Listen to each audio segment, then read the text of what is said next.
Welcome, everybody, to No Violence for Kids Canada on YouTube, on Facebook, on Twitter. Today, I have a really exciting guest. I'm joined by Dr. Ross Greene. I'm sure a lot of you know he's an incredible author and also an American clinical psychologist. And today, our plan is to really just go through, I want to talk about a couple of your books, about collaborative, your proactive and collaborative solutions. I always call it collaborative problem solving. And your model, and understand a little bit more about that. I'd also like to discuss a little bit about how that ABA comes into that and how the neurodivergent community is discussing that intersection and conflict. And most of all, I am just in huge respect of the work you're doing to end seclusion and restraint all over the place. I'm here, you're traveling the world, and of course, corporal punishment. Nice to be with you. Thanks for inviting me to do this. Yeah, to get started, I also just want to acknowledge that I am here on my home, on the unceded and stolen treaty territory of the Kwantlen people. That's Surrey, British Columbia, right on the west coast of Canada. For those of you who don't know, home of the Salish Sea, some people call it. I've lived here for all of my life, and I'm really grateful for those that nurtured this land forever before me. I believe in their truth. And I also believe that colonization has harmed their traditions, their culture, and their well being. And I'm grateful for their message of peace and collaboration. And as a Canadian, I recognize my responsibility to work towards truth and reconciliation. And to do that, I work and founded No Violence for Kids Canada, which is a social action network to raise awareness around call to action number 6. That's to repeal Section 43 of our Canadian Criminal Code to end legal corporal punishment against children. And I do call on the federal government of Canada and all other governments to make immediate announcements to ban corporal punishment in whatever state, country, land you're in. And please follow No Violence for Kids Canada on Facebook and Dr. Greene's work at Lives in the Balance, and share our work. And also make a decision on what call to action you're working on and step forward. Tomorrow's Truth and Reconciliation Day, and we all have to do something and make a stand. So that's what I'm going to say about all of that. I could talk about all of that for days, but I'm here at Dr. Greene, and I want to start by saying anyone who improves the lives of children is a hero of mine, and that's similar to a quote from Dr. Rogers, who is a hero of mine too. So welcome, Dr. Greene. Thank you. This way. It's nice that you're here. Thank you for coming. You're so welcome. I want to start just by saying thank you for the book, The Explosive Child. I've done thousands of sessions with parents, and also in my home, that book sat on the shelf while we had young ones for a long time. It was a little bit of a reference book. Congratulations, six editions, I think. I don't know. Yeah. Well, even to this day, more books come out about working to support collaboration and compassion with children. And when you still open up Amazon, your book's still one of the best sellers. So that really resonates. What year did you write that book? The Explosive Child came out in the first edition in 1998. Okay. Isn't that incredible? Because it's still so relevant. Collaboration will always be relevant. Always. And more people are starting to recognize the power of collaboration, right?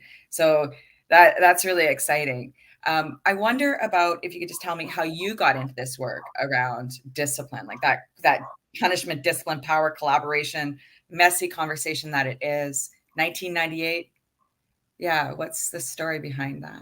Well, it was even before that. I was trained as a behaviorist. Mm-hmm. So I did sticker charts with the best of them and timeouts with the best of them and taught lots of parents how to do that. And then I started paying attention to what we were really doing, and to a lot of the research on kids with concerning behaviors telling us about important skills that were implicated. And I began noticing that they were not exhibiting concerning behavior all the time, just some of the time, especially when they were having difficulty meeting certain expectations, and started thinking outside my training and have been refining collaborative and proactive solutions ever since. And a lot of people who want to have an alternative to power and control methodologies have resonated with the model, because we need models that are alternatives to what we've traditionally done. 100%. 100%. I'm really glad that you mentioned rewards and timeout. As a parent management specialist based in ABA, and a big fan of CPS and mediation and collaboration, and any way that we can bring kids to the table, because their right to do that is central. I think you really named the kind of tenets that are still carrying on in conversations right now, right? The rewards of sticker charts and incentive charts and token economy systems and timeout. And also, I think it's important that we talk about how your model is different. So can you tell me more about how your model, you discussed power a little bit. Why is that different? Collaborative and proactive solutions is focused not on a kid's concerning behavior and trying to modify it.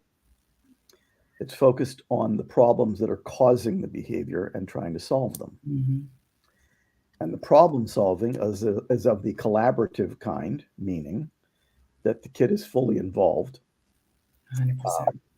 And the problem solving is of the proactive kind. One of the big things CPS brings to the table is getting people out of the heat of the moment. It pains me to no end that a lot of people are still being trained to believe that crisis prevention begins with de-escalation.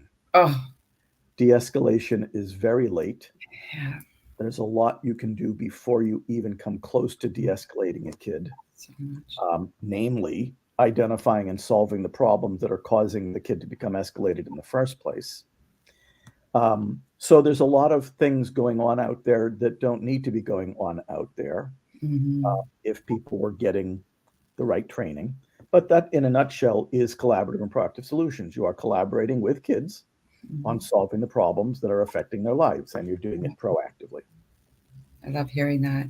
And I think that's really important, because teaching skill, and parents are the experts, right? Like, they know what skills they can teach, and to teach that at neutral times and have fun doing that is super effective in prevention of any escalation, right? And any need. Yes. Yeah. Yes, you are less.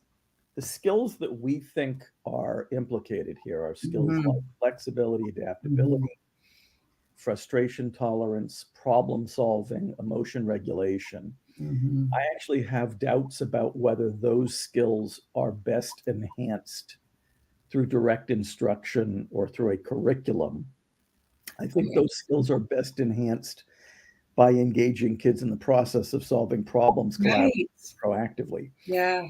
So what caregivers are really focused on when they're using this model is solving problems with kids, knowing that by solving problems collaboratively and proactively, they are also enhancing a kid's skills.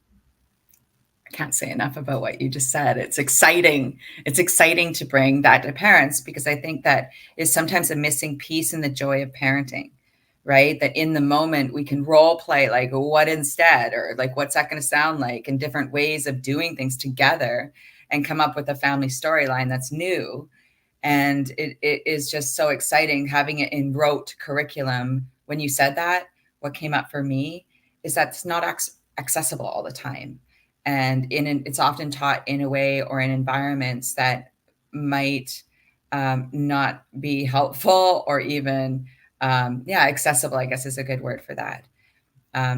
Or flexible, right? There's not a lot of flexibility when you hear curriculum and adaptability.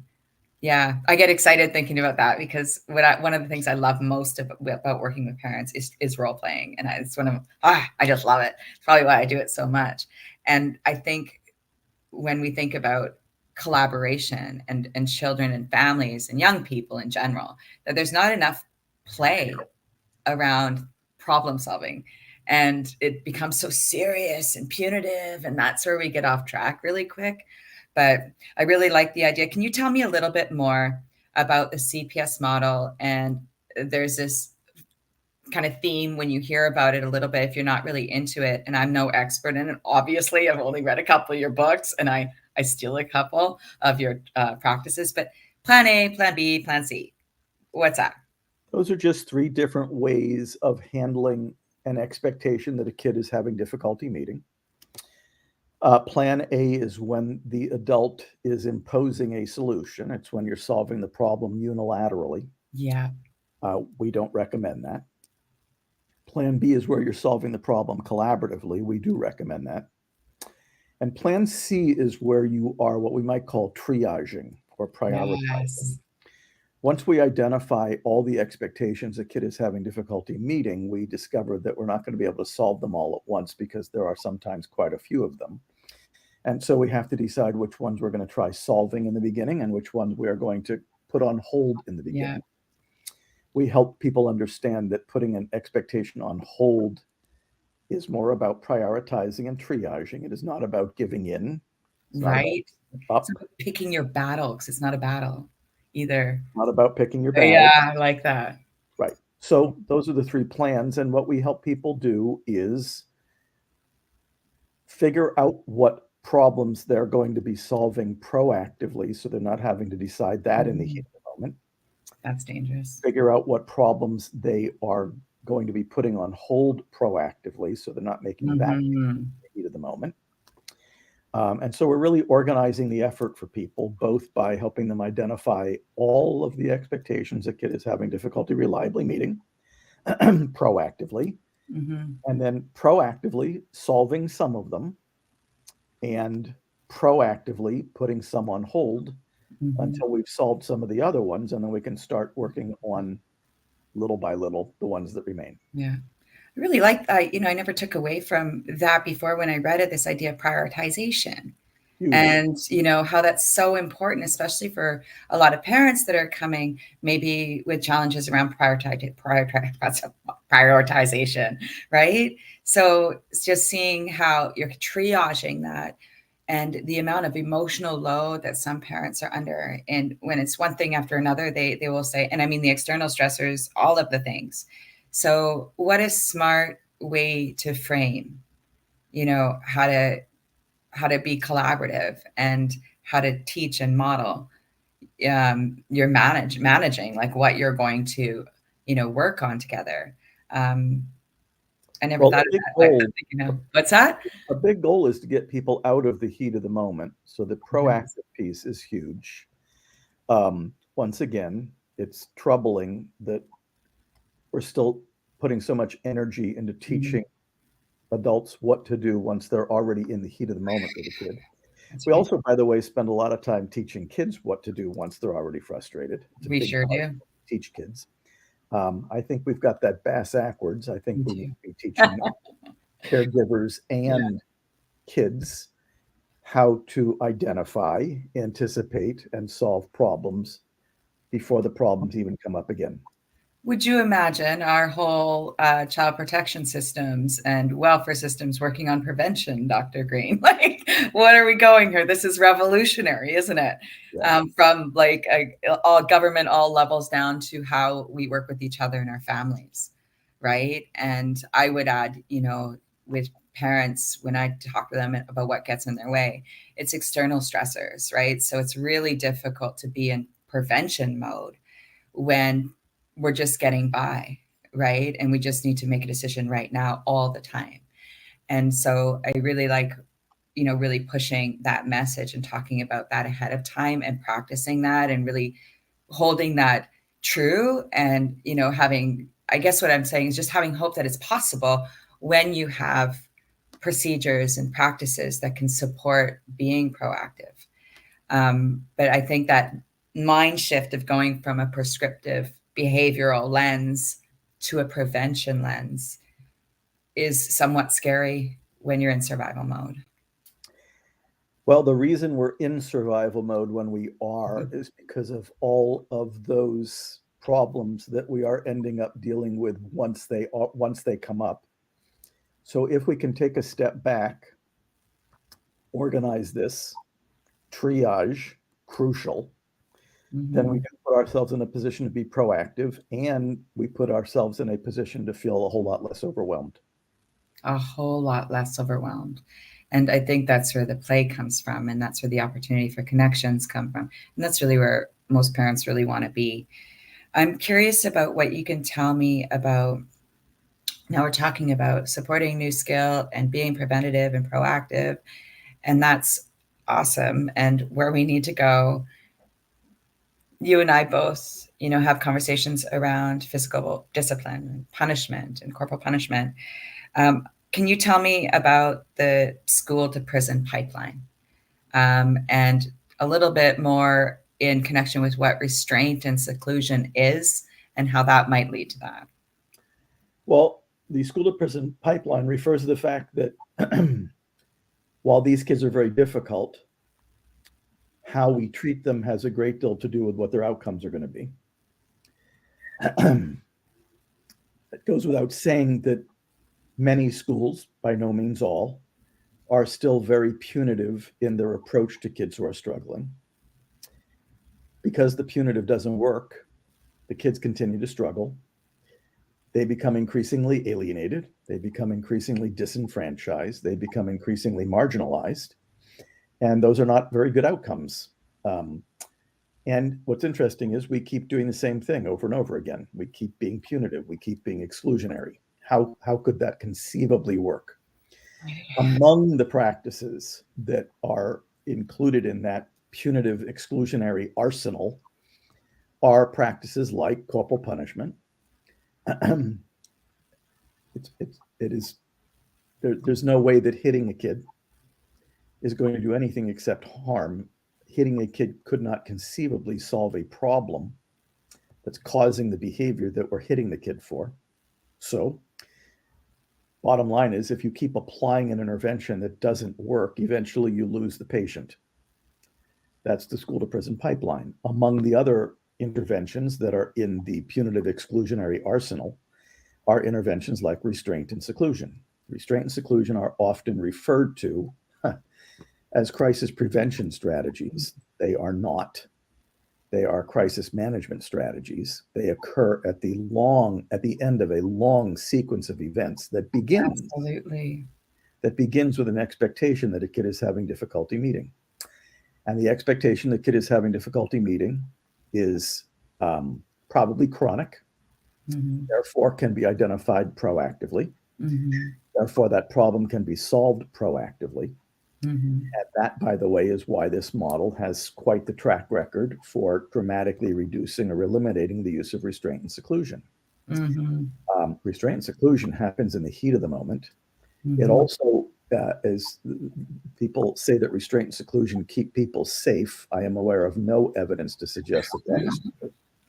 And in fact, the studies that I'm aware of, and we have one on the Lives in the Balance website that came out recently, a 26-year study of restraint and seclusion, telling us that 30 kids in North America have died being restrained over that time span. They suffocated being restrained. So here's my mantra these days. If you can accomplish whatever you're trying to accomplish with restraint, seclusion, corporal punishment, sticker charts, planned ignoring, if you can accomplish whatever you're trying to accomplish with those without causing harm, you should do that instead. But the bottom line is those interventions don't solve any of the problems that are causing kids concerning behavior in the first place. Neither do detentions or suspensions or expulsions or timeouts.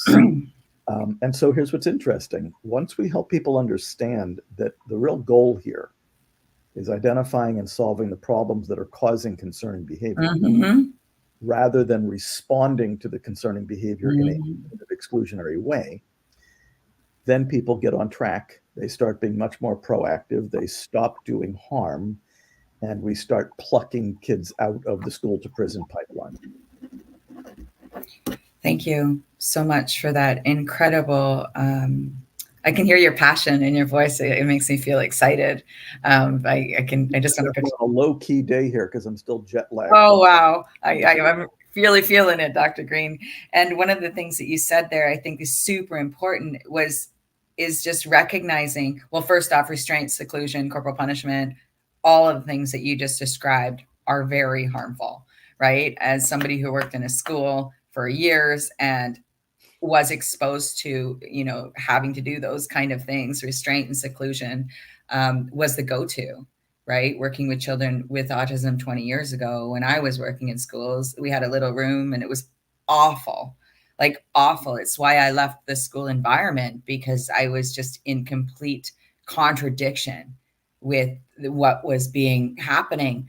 And the district was probably happy because I was making complaints all the time. So I left doing that. But I think what I'm hearing you say too is super important, because it's the kids that are being restrained, secluded, and harmed, and physically assaulted. But it's also the whole school environment that is affected by that. And that's a bigger conversation around class size composition and around, the safety of all students, because there's vicarious outcomes from those incidents that I have witnessed, and many other of those that children, we all know it's happening in schools. When an incident like that happens in schools, it ripples through the whole school environment. And the teachers that are there, that are, trying to do their good work, are now having to carry like an extra load. This is absolutely needs to be removed from all schools. And it's not an issue of teachers not being able to manage classrooms. Teachers should not be carrying the weight of assaulting children and the outcomes of that. That's my spiel about that. And the word that I really resonated with me there when you were describing was that we move away from like the responding to behavior.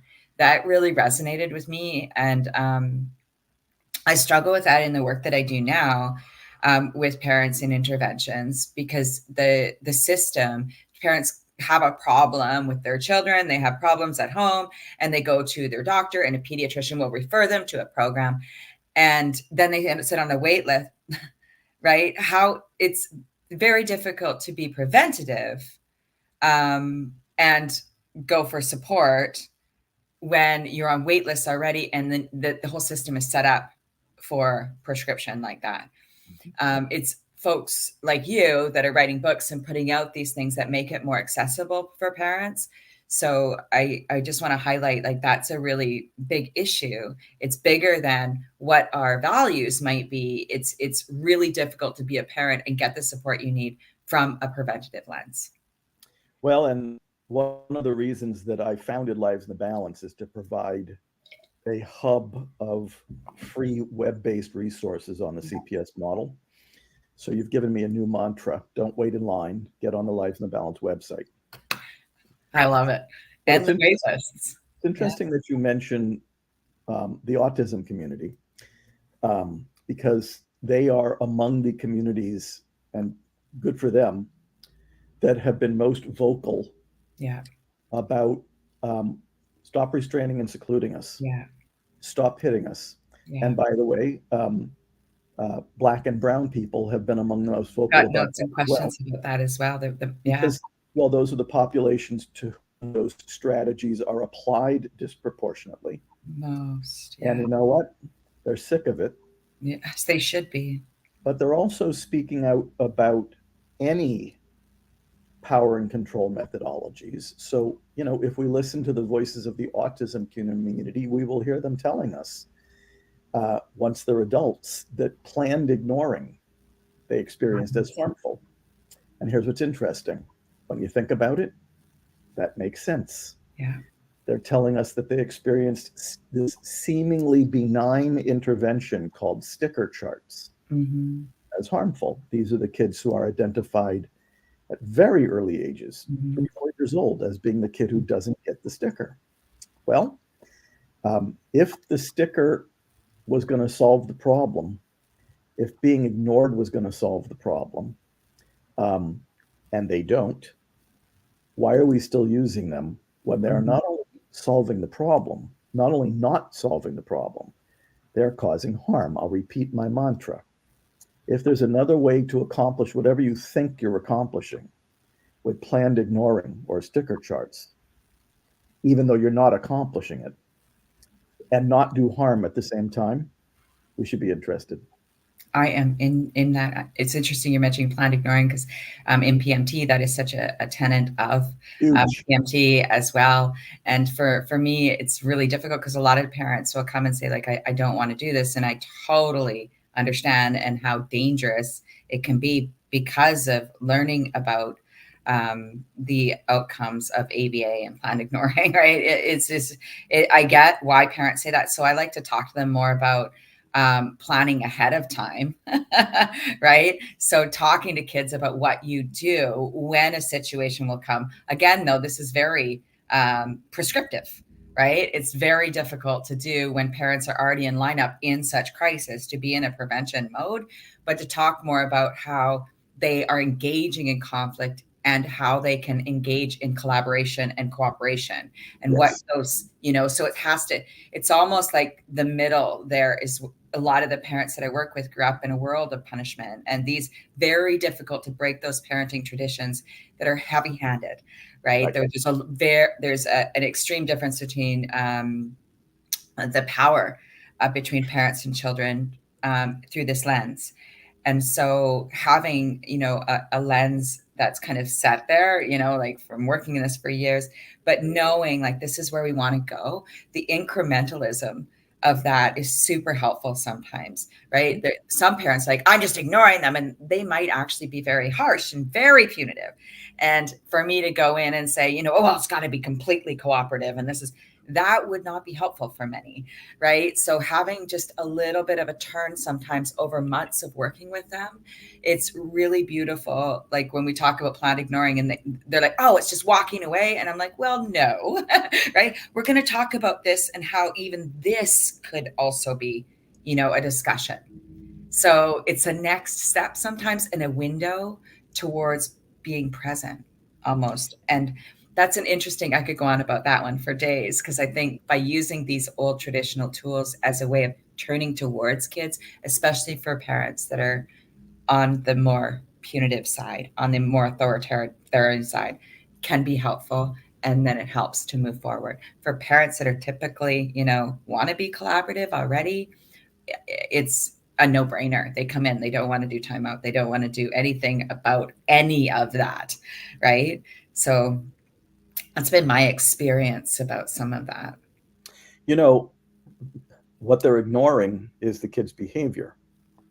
The kid's behavior is the frustration response that tells them that there's an expectation the kid is having difficulty meeting, that there's a problem that needs to be solved. So they are, by ignoring the behavior, they are also ignoring the problem. They are never finding out about the problem. They are never solving the problem. And so I got to tell you, I don't see the place for any planned ignoring. It just makes no sense. By ignoring the behavior, you are ignoring the problem as well. Totally. And I do agree with that, that it's not planned ignoring in a way that's helpful at all. It's really difficult within a model that, promotes something like that. And I always, can we talk about ahead of time what it's going to be like to wait for cooperation or to, come together and connect in that moment? So what are some other ways that might look like instead of engaging in a conflict or a battle that's already super escalated? So like it's more about like stepping away from the conflict than it is about ignoring a behavior, if that makes sense. Here's the thing, that the conflict is late. Yeah. The problem that caused it is early. Yeah. So I'm not waiting for cooperation either. Yeah. I'm identifying problems and solving them and triaging them. Yeah. So that we are never waiting for cooperation. We're never ignoring behavior. We are never using a sticker chart to reward a kid for behavior or punish them for behavior that tells us that there is a problem that needs to be solved. Yeah. And I agree. And I can see that there's like this, it's so great to talk to you because it's like, there is this intersection here where I can hear your real line and recognizing, and I wonder about that power piece, right? Because I really like to keep parents and children very lateral, right? Like just, we are all in this together. And at the same time, I don't see it sometimes the way that you're describing it. So it's really helpful to me. So thank you for that. Yeah.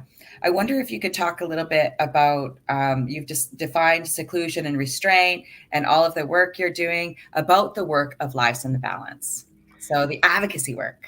Lives in the Balance is not just a free hub of resources and Yeah. support. Lives in the Balance is also deeply engaged in supporting legislation, including legislation in Canada, aimed at eliminating punitive exclusionary disciplinary practices like corporal punishment, like restraint seclusion, like suspension. Are we really suspending preschoolers at astounding rates? We really are. And does that make sense? It really doesn't. And sometimes one of the best ways to create societal change is legislatively. So we are very engaged in that. Another way to do it is legally. And another way to do that is by putting out resources that help people move away from existing practices that may be counterproductive and toward practices that are very productive. And Lives in the Balance is engaged on all three fronts. So impressive. And the reach is amazing. For people out there that don't know, you can go to the Lives of Balance, livesinthebalance.org, if I'm right. And when you go there, you can go to the advocacy link in the menu, and then you can go down and there's research, there's opportunities to see events.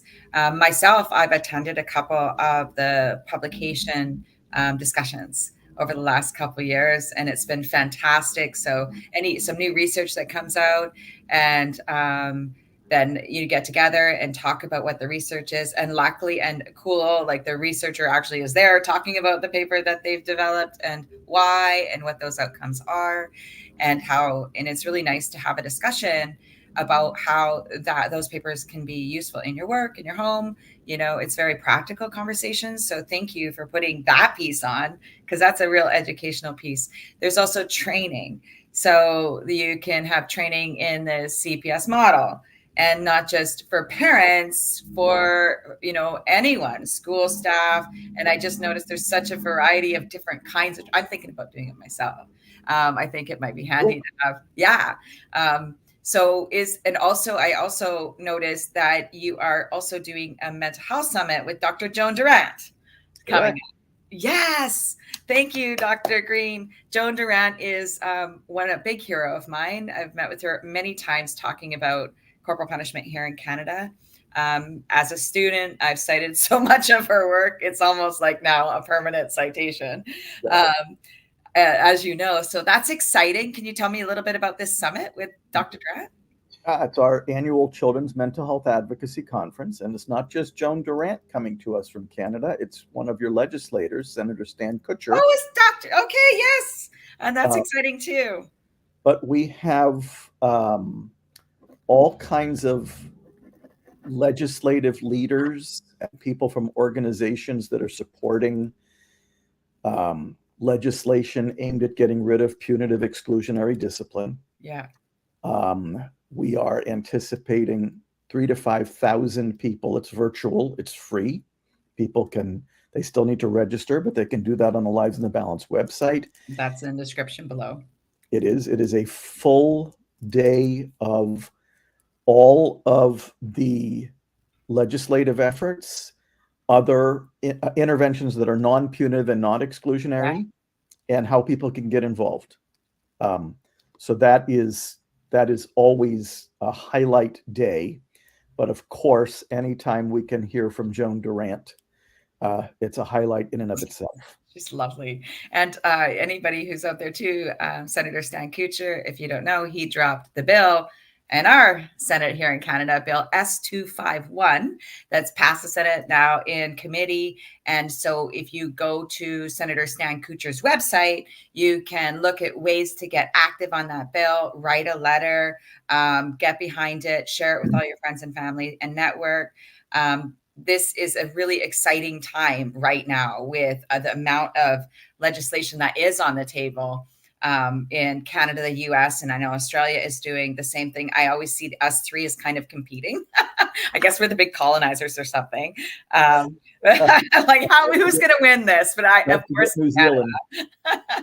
So, and can you help me understand a little bit? I'm going to ask one quick question around this kind of work.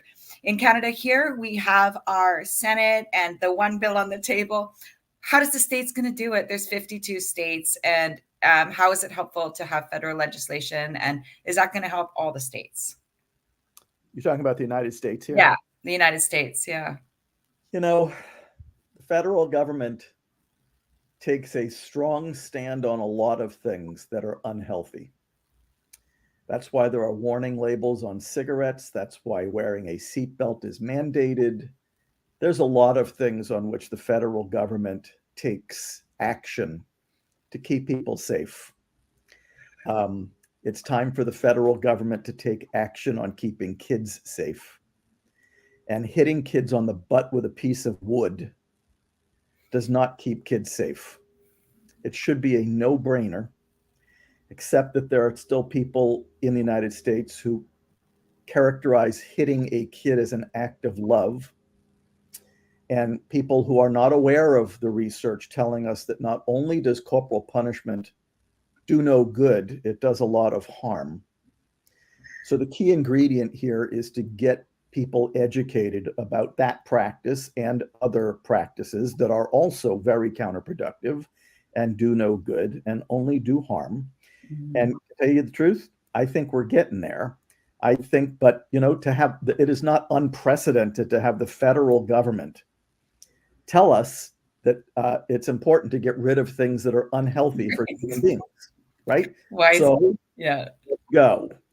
Why do you think it's so hard? Like, when I'm hearing you and myself, like for us, when we talk, I've shaken our head like this is even a thing we have to talk about right now, right? We know hitting kids, ever assaulting a child or anybody on this planet is not healthy for our all collective well-being. So in the States, from your perspective, who's in the way? Like, tell me a bit about that crowd.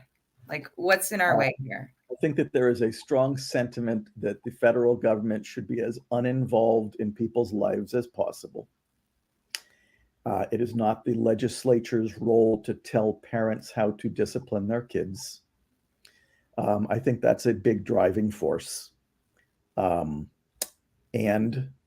the reason there are departments of child protection is because when we are hurting kids, the government should get involved. So I find that a lot of the arguments against passing legislation really don't hold any water, but they do appeal to a certain constituency. We want the federal government to get involved if parents are doing something harmful to kids, and we want the federal government to get involved if schools are doing something harmful to kids. And bottom line is, when schools say to us, yeah, but these are really difficult kids, that's not an excuse for punitive exclusionary disciplinary practices. It is the justification for training them in how to handle those kids better than they're handling them now. I get it. The kids are very difficult, and I completely agree with that. Yeah.